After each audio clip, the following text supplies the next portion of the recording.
Приветствую вас, дорогие телезрители. В эфире национального телеканала программа «Главное». Сегодня обсуждаем развитие культуры. И у нас в гостях эксперты, которые посвятили этой деятельности очень много лет, и я их представлю. Людмила Гетагазова, заместитель министра культуры и архивного дела Республики Ингушетия. Лейла Хадзиева, главный режиссер ТЮЗа.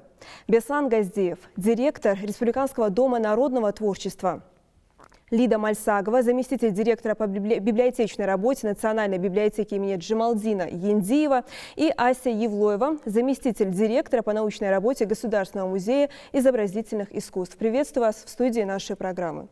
Ну и прежде чем перейти к обсуждению, обсуждаем мы сегодня культуру, сферу культуры, развития до и после. Давайте посмотрим небольшой видеоролик. Там мы покажем все, о чем сегодня будет идти речь. Внимание на экран.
Задали тон нашей программе, постарались вобрать все самые главные события, которые происходили в республике, в одном видеоролике. Надеюсь, ничего важного не упустили. Людмила, какие изменения произошли за последние годы в сфере культуры и что этому способствовало?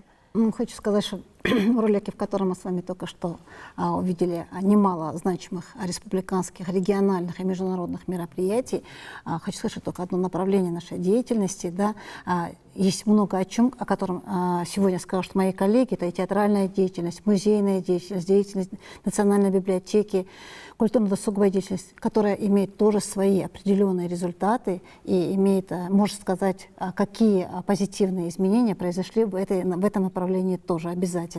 Вот, да, действительно, мы сегодня можем сказать, что культура Республики Ингушетия, являясь основной составляющей ее истории, сделала определенный рывок вперед. И мы сегодня можем говорить о формировании культурной политики в нашей республике. Безусловно, есть и проблемы, о которых мы, может быть, сегодня и поговорим, но тем не менее они есть, мы знаем, и мы над этими проблемами работаем. Вот, но, находясь в прямом эфире, конечно, хотелось бы сказать о том положительном, что мы с вами имеем. Но одно из самых положительных явлений в области культуры, которые сегодня мы можем определенно говорить, это хотя бы то строительство новых объектов, которое сегодня у нас в республике происходит гигантскими шагами. То, чего на протяжении многих лет в республике не было. Да, мы сегодня говорим о том, что за эти годы в строй введено 26 новых объектов. И примерно столько же планируется ввести в строй, и к концу 2021 года мы планируем закрыть в республике потребность во всех культурных учреждениях. Это хороший показатель, тем более, что за этим стоит приход в эти учреждения людей на работу, то есть занятость населения. Ну а наша задача подготовить этих людей, постараться сделать так, чтобы в эти учреждения приходили люди подготовленные, имеющие специальное образование, с тем, чтобы они могли работать с нашим подрастающим поколением.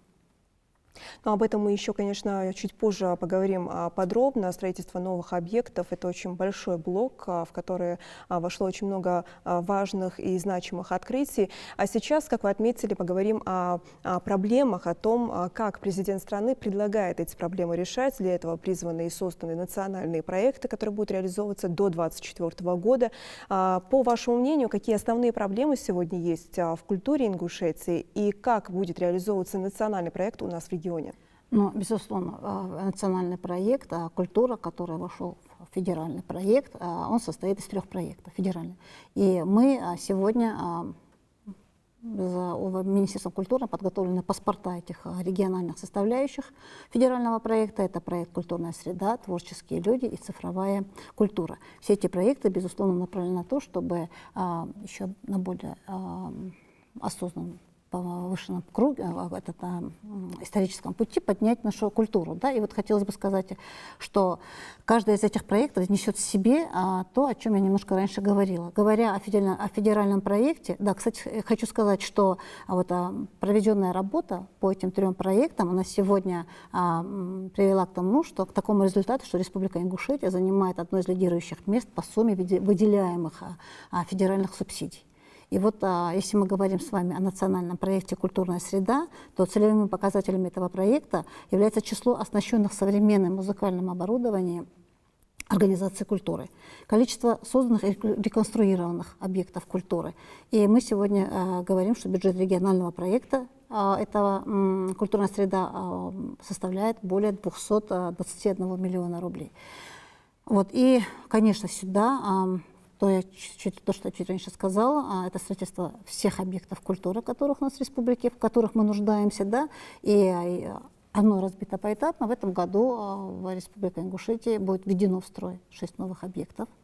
В рамках реализации этого федерального проекта это, я не перечислю, Сунжинский район, Малгобекский район и Назрановский район. То есть в этих районах мы будем вводить новые объекты культуры. Далее у нас планируется в следующем году поэтапное введение в других районах. И помимо этого, в рамках этого федерального проекта у нас планируется приобретение специального оборудования и расходных материалов. Вот, для того, чтобы оснастить 7 образовательных организаций в сфере культуры и искусства Республики Ингушетия. Это тоже входит в рамки этого национального проекта. Хотелось бы еще сказать, что вот на сегодняшний день практически подготовлена вся документация по строительству этих объектов. Определены в муниципальных образованиях земельные участки, где будут строиться эти объекты. Конечно, одним из требований к строительству этих объектов, чтобы была доступность, чтобы люди могли не на окраине города, села, а максимально, чтобы оно было в центре села, и чтобы он стал одним из источников, основным местом, где население сможет посещать этот дом культуры и получать те необходимые культурные потребности, в которых мы сегодня нуждаемся. Да? И помимо этого, в рамках этой же программы мы планируем строительство 4 центров культурного развития. На сегодняшний день этот вопрос тоже обозначен, и проектно-сметной документации на сегодняшний день по строительству этих объектов готовы. Объекты будут строиться в городе Карабулаке, в Малгобеке, в Назране, вот, и в Сунже. Вот, на сегодняшний день мы можем сказать, что Малгобек, где уже конкретно определено строительство этого центра культурного развития, Малгобеком выделен земельный участок под строительство его, а в всех других районах у нас пока еще идут организационные работы. Ну вот строительство этих объектов мы планируем начать в 2020 и 2021 году. Но в тех объектах, которые уже открыты, проходят концертные мероприятия. Это сейчас идет речь о сельских домах культуры. Да, давайте посмотрим видеоматериал и продолжим обсуждение этой темы.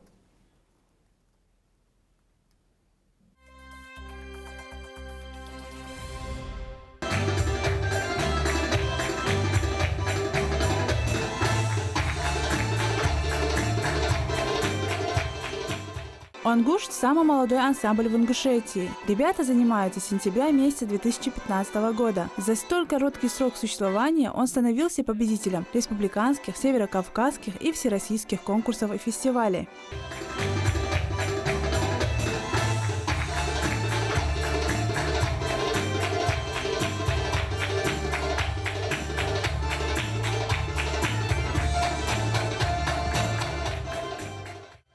Главное стремиться, чтобы ты свои трюки исполнял лучше всех.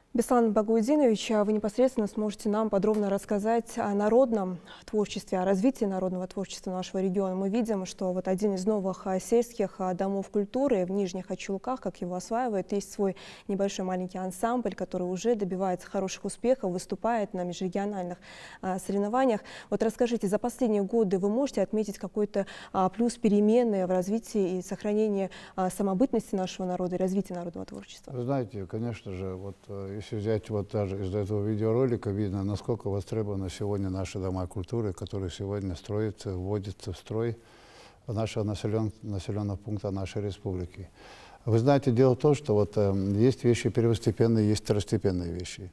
На протяжении многих лет с образования Республики Ингушетия, конечно же, не строились. Ну, первоначально было это образование, медицинские учреждения. Но вот за последние 2-3 года такая динамика, что можно сказать, что это был прорывной такой рывок в области культуры и искусства, когда вот за последние только чисто, скажем так, по культурно-досковой деятельности дома культуры, более 18 домов культуры за 2-3 года. Это цифра внушающая, конечно же, для нашей республики. Тогда, когда у нас было всего и типовых, и приспособленных помещений для домов культуры по всей республике всего было где-то порядка около 12, то сегодня у нас их порядком более 29. Это говорит цифра за себя, это ощутимая цифра. И если сегодня взять по большому счету, вот возьмем наглядный пример, который буквально в апреле месяце Республиканский дом народного творчества проводил фестиваль. Это ежегодный фестиваль «Танец язык мира». Это фестиваль самодеятельного хореографического творчества, дуэтов и сольных исполнителей. Он проводился в этом году 12 раз. И вот этот фестиваль, он показал, насколько востребованы были эти площадки, эти дома культуры, даже только тем, что вот кто мог представить в позапрошлом году, что с мужичев, сельского поселения мужичи, или галашки, скажем, или алкун, скажем, выставят танцевальные коллективы на фестиваль, республиканский фестиваль. Это уму было непостижимо даже. И вот это, конечно же, это было очень радостно видеть, что детишки с этих населенных пунктов организованно вышли с ансамблем, целый ансамбль, 8, 10, 12, 16 мальчиков, вышли, танцевали, заслужили определенные, там, скажем, дипломы, грамоты, спасибо от организаторов фестиваля. И вот это вот радовало. И дальше, если взять вот по нашему ГТРК, по телевидению, по НТК, мы видим, что вот там-то произошел сход села, там произошли 5-10 важные события, где собирается много людей. Даже вот последние звонки, некоторые последние звонки по той или иной причине проводились в домах культуры. Это говорит еще раз о том, что в наших сельских поселениях они были востребованы, эти дома культуры. То есть сегодня, если, допустим, той или иной администрация того или иного там, населенного пункта захочет провести сход жителей, а мы все знаем, что у жителей, у сел проблем много бывает, и бытовых проблем, и производственных, нерешенных, у них есть возможность сегодня собраться в том или ином доме культуры и обсудить все свои наболевшие вопросы. И вот благодаря вот этому строительству, благодаря вот они построились, строительство велось как? Это велось же по линии федеральной целевой программы, да, развития сельских учреждений культуры.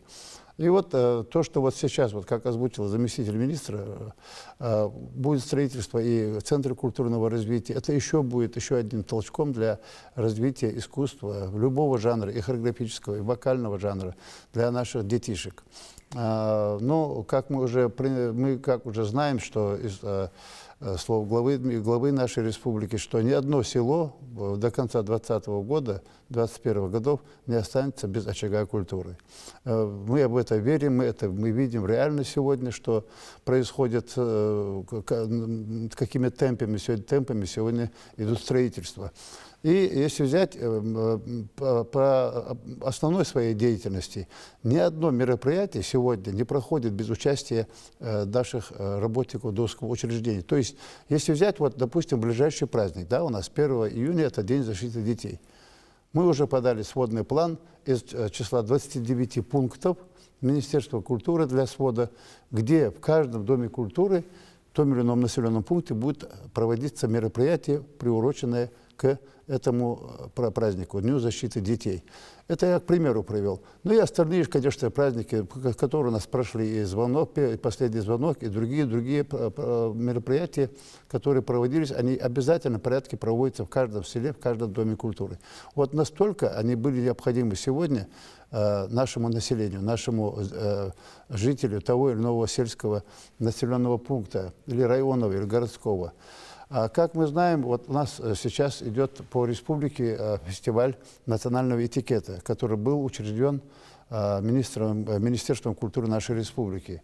Фестиваль начал свою жизнь еще в прошлом году, в конце прошлого года. Мы уже провели его по Сунжинскому району. Это первый тур по населенным пунктам, сельским населенным пунктам. Ну и второй тур там же в Сунжинском районе провели победителей первого тура.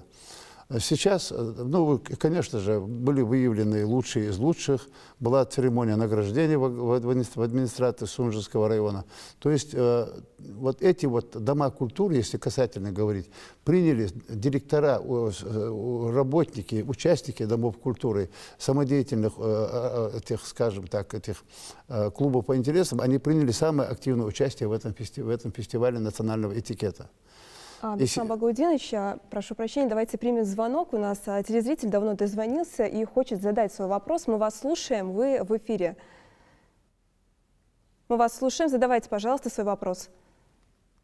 Алло, дедик алшын. Машал Далшин Халдедик. Хамдити, я могуш. Диктуах, да, мукла. Что выдержды? Да, хамдежда. Утсояк чечок керер.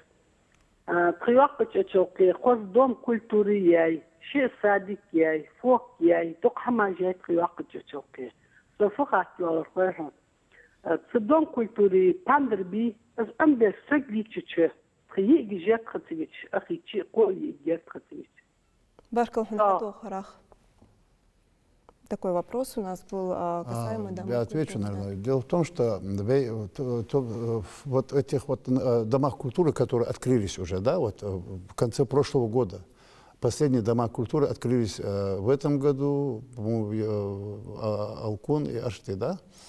И в том АЧЛК, который сейчас наша телезрительница сказала, это в прошлом году открылся Дом культуры. Дело в том, что мы уже вот буквально с весны формируем кружковую деятельность именно в этом Доме культуры. Почему? Потому что для того, чтобы... Ну, сразу не получается запускать лишь только потому, что надо подобрать, во-первых, преподавательские кадры, которые преподавали бы на гармошке, там, скажем, или там другая кружковая деятельность, или преподаватели по другим клубам, по интересам. Дело в том, что в Нижних Ачулках, мы сейчас сами были свидетелями, там успешно функционирует ансамбль «Ангушт», уже который много раз выезжает.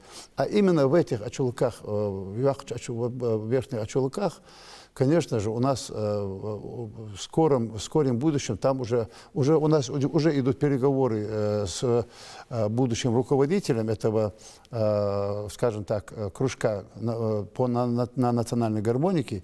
И я думаю, что у жителей Ачулков, Верхних Ачулков, будет прекрасная возможность отдать своих детей в этот кружок. Это буквально будет, вот, скажем так, в начале июня до середины июня месяца кружок по национальной гармонике заработает. И, естественно, еще там будет кружок, танцевальный кружок. Это уже, скажем так, до конца июня месяца эти кружки заработают. Ну, давайте посмотрим результаты деятельности тех домов культуры, которые уже запущены, действуют, концертные мероприятия проводят. У нас есть видеоролик, мы собрали эти нарезки. Давайте посмотрим.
И давайте примем звонок и обсудим. Вы в эфире, можете задавать свой вопрос.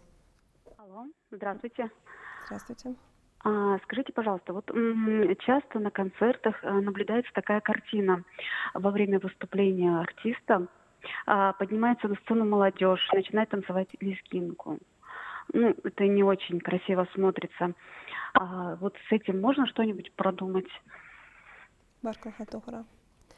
Ну, да, я хочу сказать, что на сегодняшний день это все-таки значительно меньше, чем это было раньше.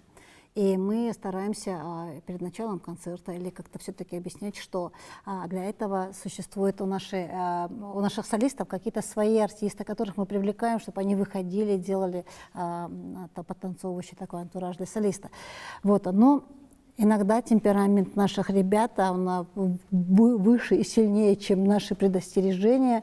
Вот, мы после даже, когда проявляются такие ситуации, спускаемся, пытаемся их выводить, поговорить с ними, что на таких больших концертах это неправильно и некрасиво. Я согласна, эти вещи у нас еще есть, но единственное, что я могу сказать, что это значительно меньше, чем было. Но и мы будем работать и дальше, чтобы ребята все-таки понимали, что артист на сцене – это человек, вышедший из какой-то культурной программы, чтобы донести ее до зрителя. И вот такое сочетание, оно как бы немножечко не соответствует и нарушает в целом выступление артиста. Замечание правильное, оно у нас есть. Но мы еще учтем. Очень приятно, что вас это как-то смущает, что это вас задевает. Спасибо. Будем дальше работать с населением. Дело в том, что вот я могу продолжить. Дело в том, что вот я хотел бы сказать, что вот наш зритель, да, хоть маленький, большой, взрослый, они прежде всего должны понять, что человек, который вышел на сцену, или пускай он, допустим, там в зрительный зал спустится, этот человек на работе, он работает. И зритель сегодня должен знать, что если он там выбегает, там, заскакивает на сцену, начинает танцевать, там, он мешает этому человеку работать. Поэтому есть другие способы, есть другие какие-то другие площадки, где он может выпустить, скажем так, свои эмоции, там, показать свое там удаль, там, красивый танец. Там. Я понимаю, там эмоции перехлестывают через край, но надо воздерживаться. И мы, конечно же, как вот сейчас было сказано, мы, конечно, в этой области ведем работу, воспитательную работу, объяснительную, разъяснительную работу. Но наш зритель должен прежде всего понять, что этот человек, артист, он на работе, он работает. И поэтому ему мешать не надо. Он может растеряться, он может там где-то как-то еще, где-то, ну, он мешает во всяком случае.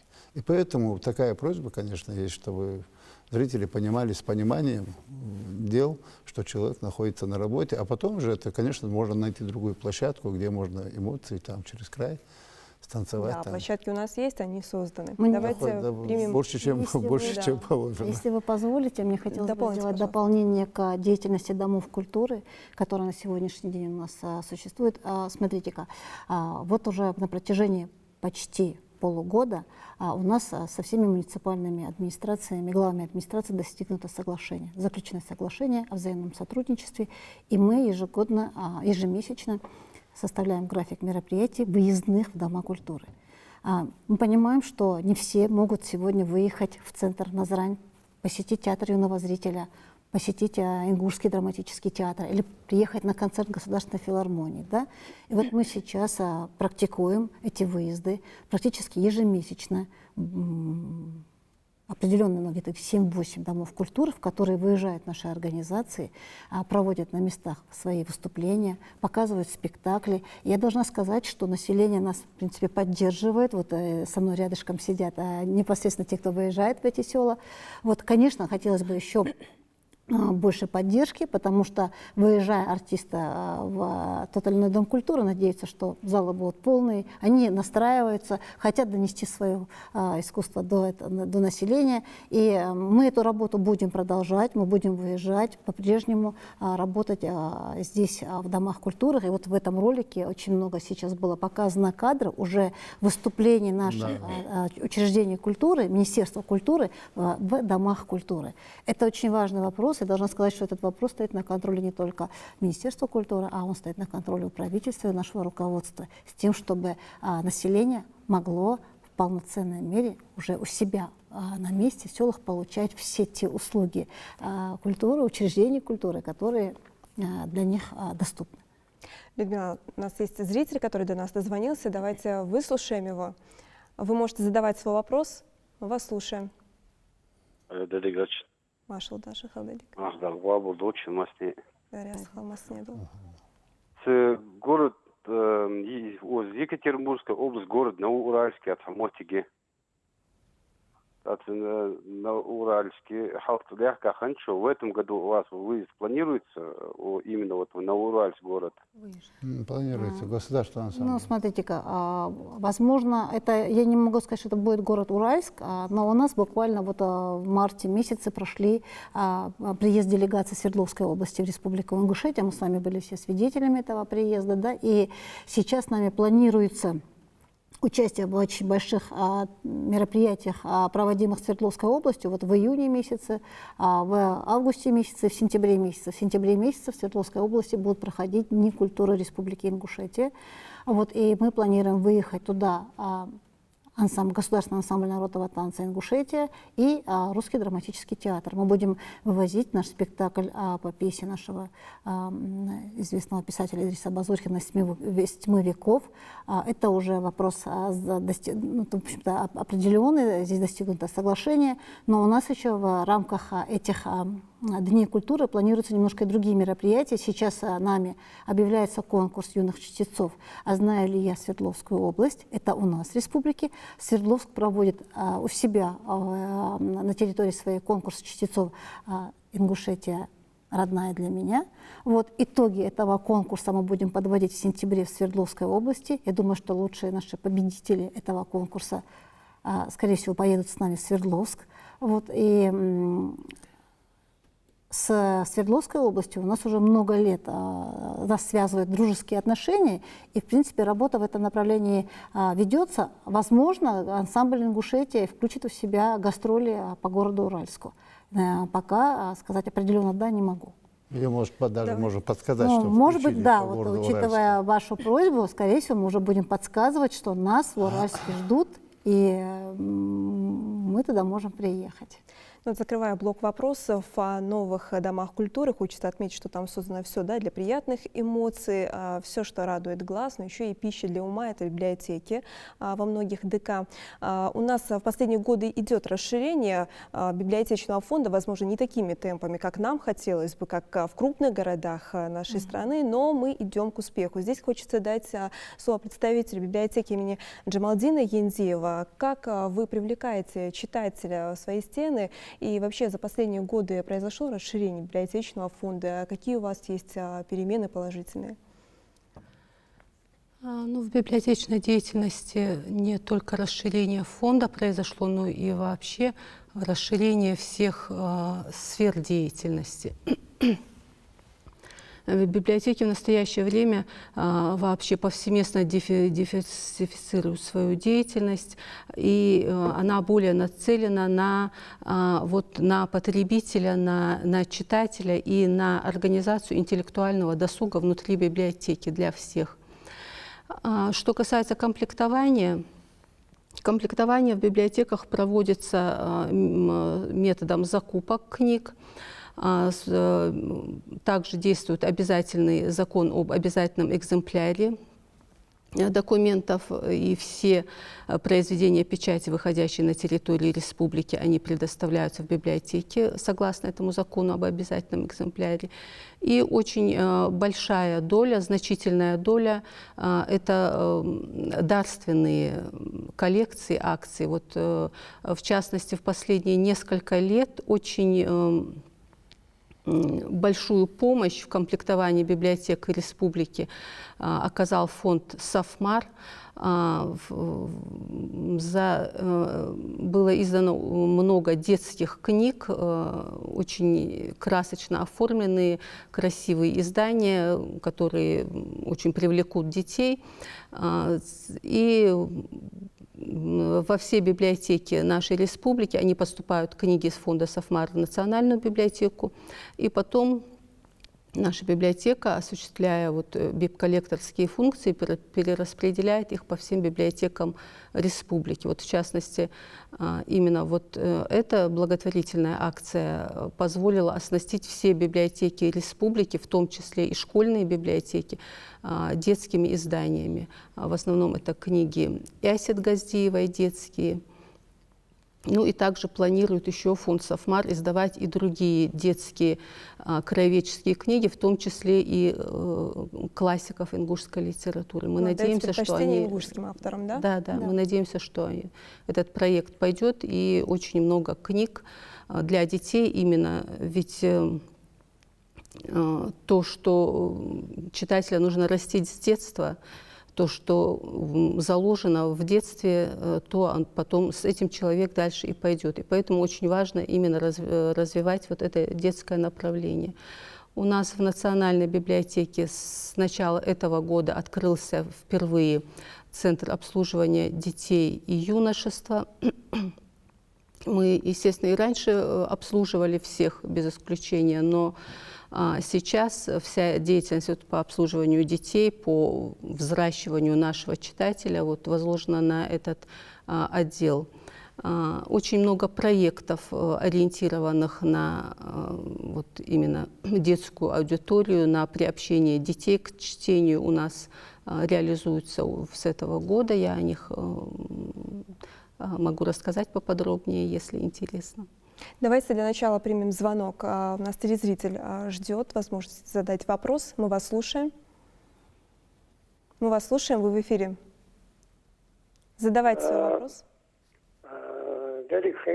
Маша. Я хочу задать вопрос заместителю директора Ингушского музея изобразительных искусств, что находится в Карабулаке. Одно время в музее экспонировалась картина «Масло», подаренная музею жительницей, по-моему, Санкт-Петербурга. Это массовый сбор всадников ингушей в горах готовящаяся к отбытию в конный полк Кавказской туземной дивизии. Она когда-то экспонировалась, а сейчас в последнее время нет.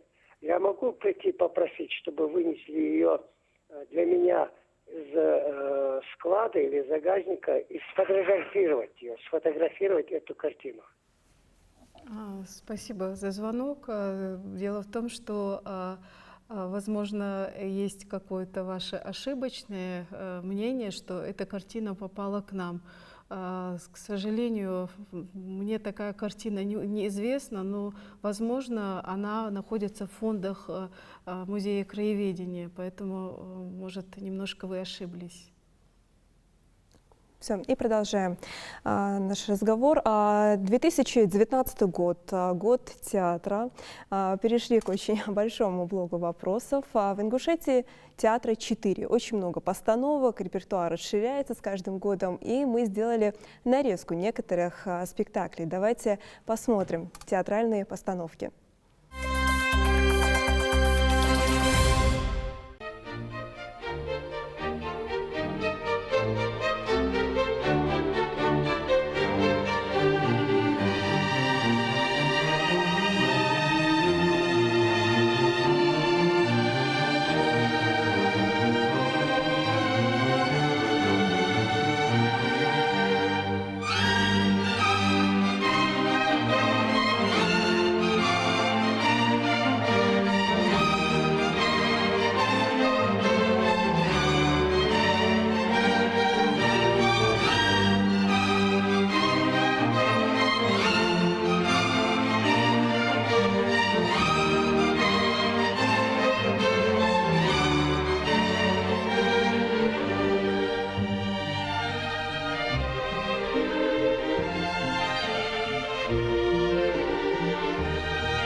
Одно из самых популярных культурных учреждений нашей республики – это театр юного зрителя. У нас сегодня в гостях главный режиссер. Тюза, вы приносите радость нашим детям. Ваши постановки всегда проходят с аншлагом. У вас была премьера, было много даже премьер. Вот расскажите о том, как обновляется ваш репертуар, какие новые постановки есть. Знаете, как только сказали театр юного зрителя, сразу же начинаю и улыбка на лице, и радостно. Дело в том, что мы очень долго ждали вообще этого нацпроекта, хотя мы и участвовали и в гастрольной деятельности, и ставили спектакли, но именно последние годы мы с таким воодушевлением и с таким азартом вошли в эту программу. У нас ежегодно ставится по 3 новых постановки. Это раз. Мало того, по русской классике, по ингушской драматургии, по зарубежной классике. И сегодня то, что мы несколько лет не могли додать нашим детишкам, мы сегодня восполняем. Ведь нужно здесь отметить, что сегодня театр юного зрителя имеет свой разъездной характер работы. Мы работаем ведь на самых отдаленных точках нашей республики. Это села, где раньше вообще домов культуры не было, да и в школах невозможно было ставить спектакли. Даже самые маленькие, когда вывозишь, их нужно было показывать в фойе, коридорчиках. И, конечно, от этого терялось художественное оформление, неполноценно показывались спектакли, но сегодня эта возможность расширилась. Мы работаем в прекрасных школах, где есть актовые залы. Мало того, что актовые залы, дети с удовольствием стали приходить на спектакль, потому что они сидят, да, смотрят спектакль, не стоят, не шумят. Помимо того, что ты уже спектакль, они уже заинтересовались, и свои кружки уже в школах, да, кукольные образовали. И многие артисты наших театров, и наши, конечно, артисты, работают в этих кружках, ведут эти кружки. И дети с большим удовольствием уже сегодня, некоторые уже пришли и хотят поступать. Вот те дети, которых мы уже несколько лет ведем, они уже в этом году уже будут с нами поступать наши театральные институты. И, конечно, хочу сказать, что театр юного зрителя вошел в программу гастрольной деятельности, Федеральный центр поддержки гастрольной деятельности. Это был первый театр республики, который вошел в эту программу. И мы с большим удовольствием начали ездить по всей России и представлять именно нашу национальную драматургию. Мы вывозили первый раз в Рязань, да, именно гастрольная деятельность, когда в проект вошли. «Сказка странствий» – это первый грант, который мы выиграли, наш театральный грант главы республики. И он прошел с большим успехом в Рязани. Наша сказка Саида Чахкиева «Ничего не бойся, Зураб» или «Горская сказка», которая даже взрослые, уходя после просмотра спектакля, всегда подходят, плача и говорят, какая история красивая, какие вы мужественные. И то, что мы сегодня делимся своей историей, да, это очень важно. И сегодня нужно подвести вот такую красивую черту тому, что наш театр с 2010 года участвует в 13 международных фестивалях театров кукол. У нас есть и дипломы за определенные работы, за актерские работы. И нас большим, знаете, азартом приглашают на те или иные фестивали, хотят, чтобы мы участвовали. Мы проводим там капустники свои, мы заряжаем их вот своей энергией. Им очень интересно и важно, что вот кавказские театры сегодня участвуют в международных фестивалях. А международный фестиваль театров кукол – это не менее 22-25 театров участвуют в каждом фестивале. И для того, чтобы хотя бы призовое какое-то место занять, там нужно очень сильно потрудиться. Тем более там есть, конечно, очень сильные театры. И мы все эти годы заявляем о себе, и в конце концов вот уже настолько о себе заявили, что мы решили в этом году уже провести свой первый международный фестиваль театров кукол. К сожалению, финансирование ограничено, и мы вынуждены будем пригласить очень малое количество театров. А заявки пришли уже на 22 театра. 22 театра хотят участвовать у нас на фестивале. Может быть, мы еще найдем спонсоров, которые нас поддержат. Да, бюджет, он, конечно, нашего фестиваля очень ограничен. Но, тем не менее, нас радует то, что сегодня именно в театр хотят приехать и познакомиться с нашей историей, Каждый раз, когда едешь и показываешь наши ролики о наших горах, о наших музейных экспонатах, наших краеведческих, очень много мы тогда вывозили наших фотографий, показывали им это очень интересно. И сегодня, конечно, это большая задача для нас, и мы ее обязательно выполним. Мы встретим всех, кто пожелал приехать к нам в театр. Но и тем не менее, хочу сказать, что театр в прошлом году поставил 3 постановки. И, как я сказала, там щенки Саида Чахкиева, Наждран Ганцей – это первая новогодняя сказка, которую мы представили по ингушским сказаниям. Мы, честно говоря, когда ставили этот спектакль, немножко опасались, примет ли зритель, привыкли видеть Деда Мороза все время, а тут выходит Цейсак, человек-праздник, который и устраивает для всех, не только детей, да, но и для всех взрослых этот праздник. Он прошел тоже на ура. К нам подходили и взрослые, и дети, они говорили, неужели это так было на самом деле? Ну, конечно, мы обхудожествили нашу пьесу, мы сделали так, чтобы это было интересно нашим детям и взрослым. Ну и, конечно, самая главная работа, которую вот сейчас наши ребята сдали, это спектакль «Гроза». Мы ее готовили специально по школьной программе. Дело в том, что очень многие годы ни один театр не ставил именно по школьной программе. И вопрос был в том, чтобы решить его более корректнее. Дело в том, что многие учителя, когда ты выезжаешь в школу, говорили, почему вы для старшеклассников не ставите именно по школьной программе. И тут мы, конечно, зарядились тем, что мы решили взять «Грозу». Почему «Гроза»? «Грозу» никто не читает. Мы спрашивали у школьников, у десятиклассников, у девятиклассников, говорят: ой, очень нудная пьеса, невозможно ее читать. Дядя, мы вот прочитали там несколько страниц дальше. Но сегодня есть уникальная возможность наших детишек посмотреть этот спектакль и сдать этот экзамен. Если вдруг на экзамене будет тема «Гроза Островский», мы точно знаем, что наши детишки сдадут его. Ну и в перспективе, конечно, в этом году мы будем ставить по повести Бориса Шадыжева «Седой древности». Это будет спектакль живого плана, ну и, конечно, с элементами кукол.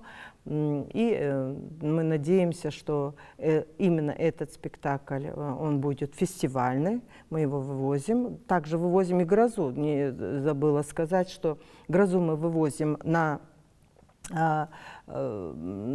большой международный детский фестиваль в Москву.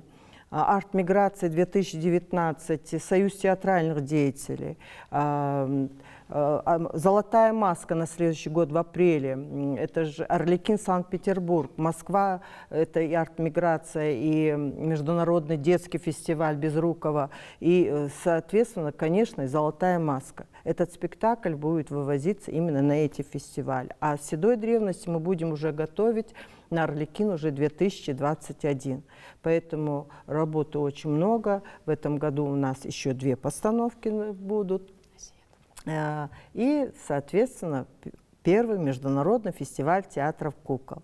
Благодаря этому нацпроекту мы осуществили все наши мечты, все, что мы... Ну, не осуществилась одна мечта, мы все мечтаем, чтобы нам новое здание построили. Но правительство решило так, что реконструкция этого здания будет. В дальнейшем, я думаю, что все-таки театр, он будет, как я всегда говорю, в Магасе, там, где центр наших из всех театров. Надеюсь, что мы доставим большое удовольствие нашим детишкам. Вот Людмила нам скажет, сбудутся ли мечты?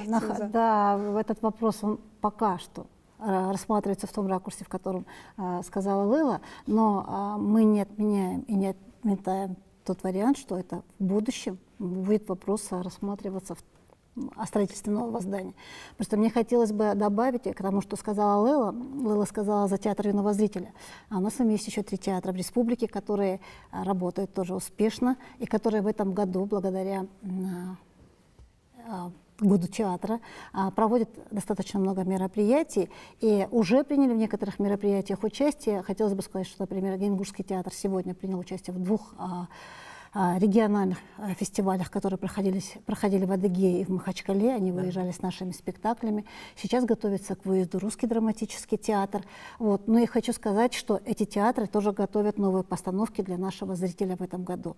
И эти постановки связаны с историей нашей республики, а также с историей Кавказа.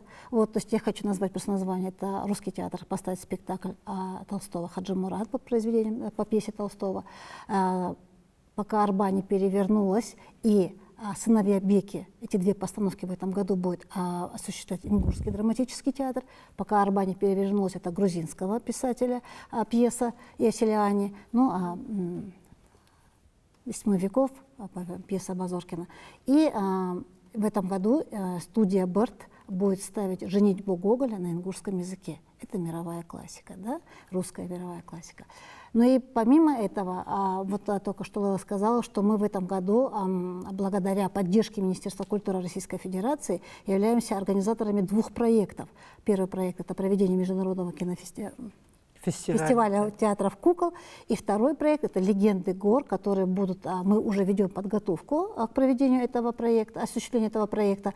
Он будет проходить с августа по декабрь, и должна сказать, что это предполагает очень интересный формат проведения, то есть в горах с участием, с главными участниками этого мероприятия будут наши башни и легенды, связанные с этими башнями.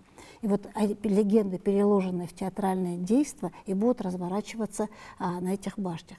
Но мы очень надеемся, что этот проект, оба эти проекта продолжат свое существование еще в будущие году. Безусловно, мы надеемся, что формат его будет значительно выше, ну и поэтому наша задача в этом году показать максимально, на что мы с вами способны. Ну и еще хочу сказать, что во втором полугодии этого года к нам в республику 18 января в стране стартовал театральный телемарафон. Это тема обозначена в этом телемарафоне, то есть к нам по регионам одни известные театры тех или иных регионов приезжают в соседние регионы, показывают свои постановки, передают эстафету, символ театрального марафона, а дальше уже наш театр выезжает в другой соседний регион со своим спектаклем, и вот эта эстафета должна пройти до конца года по всем регионам. Мы в нашу республику, мы планируем, что к нам приедут театры в октябре месяце, ну а дальше уже наш театр, приняв эту эстафету, будет выезжать в один из соседних наших регионов. Ну и население, все наше, безусловно, спектакли, которые будут привозиться к нам в республику, они будут предоставлены для просто населения на благотворительной основе. Здесь же будут проводиться мастер-классы. То есть мы будем знакомиться с искусством наших соседей, а затем наше с вами искусство будем вывозить в соседние регионы.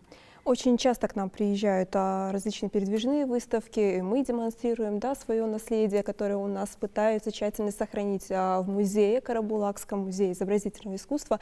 У вас есть своя очень интересная постоянная экспозиция, в котором вы сохранили, по-моему, быт средневековья ингушей, бывали там очень интересно. Вот расскажите о том, как вы пополняете свои фонды. Вы сейчас отметили наш образовательный проект, который у нас функционирует с 2014 года. Образовательный проект «Саклев-Горцев XIX века». Ну, так уже складывается, что этот проект с каждым годом он становится все популярнее у наших разных категорий наших экскурсантов и для гостей нашей республики. С каждым годом проект наш немножко обновляется, мы пополняем новыми предметами, меняем интерьеры в этой башне, и очень отрадно то, что этот проект пользуется большим успехом у наших школьников. Когда создавался этот проект, изначально мы планировали, что на фоне этой башни, даже внутри вот этой башни, которая построена вот в разрезе, что ученики могут проводить внеклассные уроки. Это процессы, когда проходят произведения наших ингушских классиков Саида Чехкиева, Идриса Базоркина. И мы не ошиблись, и проект очень понравился. Профиль нашего музея — изобразительное искусство, но большая часть нашей коллекции уже с каждым годом пополняется, и у нас очень весомая часть декоративно-прикладного искусства. И имея вот такие коллекции, это современное изобразительное искусство, современное декоративно-прикладное искусство, мы в залах нашего музея собрали все разнообразие нашего творчества, и с каждым годом мы стараемся популяризировать наших художников, мастеров. И для этого у нас в этом году с января месяца в музее стартовал проект презентации художника. В саму презентацию художников включается и презентация мастеров, и презентация модельеров.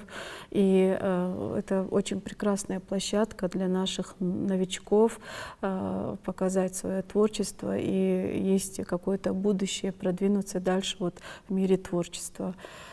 Коллекции наши пополняются и живописными работами, и предметы декоративно-прикладного искусства.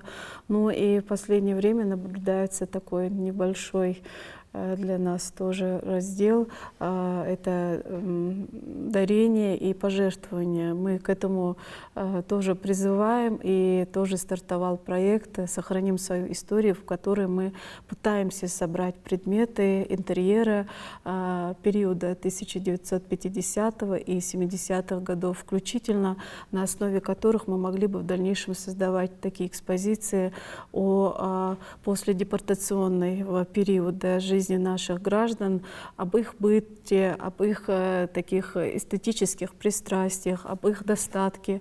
И я думаю, наши жители республики поддержат его, и в дальнейшем будем проводить итоги по этим проектам. Что ж, а мы рекомендуем посетить музей изобразительного искусства в Карабулаке. Сейчас перейдем к другой теме. Мы вначале отметили, что Ингушетия, наши творческие коллективы часто выезжают за рубеж и в регионы России. Давайте посмотрим видеоматериал, непосредственно зарубежные наши гастроли.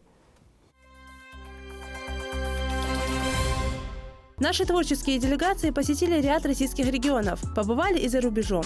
Министерство культуры и архивного дела Ингушетии осуществило немало значимых для развития национальной культуры и достойного представления ее на международном уровне поездок. Наша делегация во главе с Юнузбеком Евкуровым посетила государство Катар, где в Дохе в самом престижном зале страны драмтеатра состоялся концерт мастеров искусств Ингушетии. В числе почетных гостей мероприятия посетили посол Российской Федерации в Катаре и ряд высоких чиновников.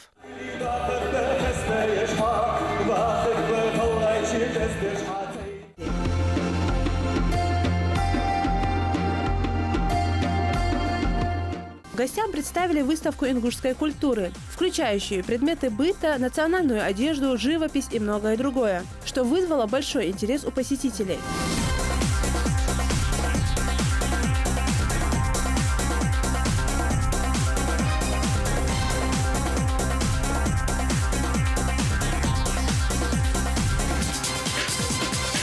В июне 2018 года Дни культуры Ингушетии прошли в Париже. В мероприятии приняли участие не только проживающие во Франции ингуши. Некоторые специально приехали сюда, в том числе и для того, чтобы увидеться с земляками. В рамках вечера состоялся грандиозный концерт, на котором выступили лучшие творческие коллективы и артисты республики.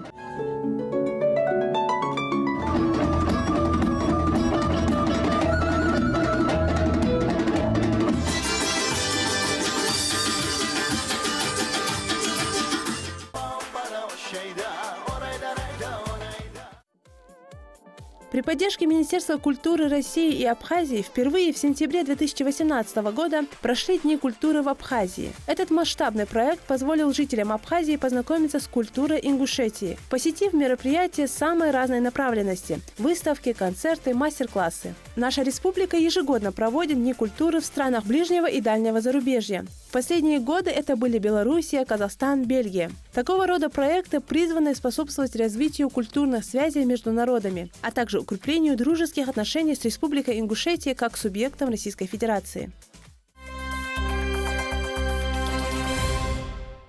Но это даже не все страны, да, мы не смогли все, как говорится, вобрать в этот один видеоматериал. Есть еще страны, которые посетили, да, наши творческие коллективы, показали нашу культуру. Да, в 2018 году мы были еще в Болгарии. Это был очень важный проект, когда в городе Плиска был установлен бюст нашего известного всему народу писателя Идриса Базоркина. Это был очень важный такой культурный прорыв тоже, потому что в рамках этого проекта, который Болгарии стартовал, устанавливались бюсты тех, кто писал на кириллице. И вот в числе тех было принято решение, кому будет устанавливаться бюст, был Идрис Базоркин. Ну и поезжали мы еще в город Бари, Италия. Там проходил международный фестиваль, в котором принимал участие Государственный ансамбль народного танца Ингушетия. Ну и должна вам сказать, что тот успех, который имели наши артисты, он имеет продолжение в этом году, потому что мы получили уже не одно и не два приглашения с тем, чтобы наш ансамбль Ингушетия принимал участие в продолжении этого фестиваля, но в этом году уже в Каннах. Вот. Ну и наши артисты готовятся к выезду в августе месяце. Вот с 23 по 25 число в Каннах состоится фестиваль, в рамках которого Государственный ансамбль народного танца Ингушетия даст 23 августа концерт на большой площадке в Каннах, а 24 августа мы уже будем принимать участие в рамках международного фестиваля участия. То есть это говорит о том, что культура Ингушетии вызывает очень большой интерес, она полюбилась, и нас хотят видеть еще. Вот, ну и вот мы готовимся к этой поездке. Ну, я уже сказала, что в рамках регионального у нас планируются Дни культуры Республики Ингушетия в Свердловской области. Людмила, нам сообщают, что осталось буквально пару минут до окончания прямого эфира, но мы не можем не поговорить о «Золотой башне». Это один из самых таких культовых и значимых наших культурных проектов нашей республики. Что в этом году планируется? Безусловно, в этом году нами тоже планируется проведение «Золотой башни». Мы уже работаем сейчас в этом направлении. Сейчас немножечко утверждаются даты проведения.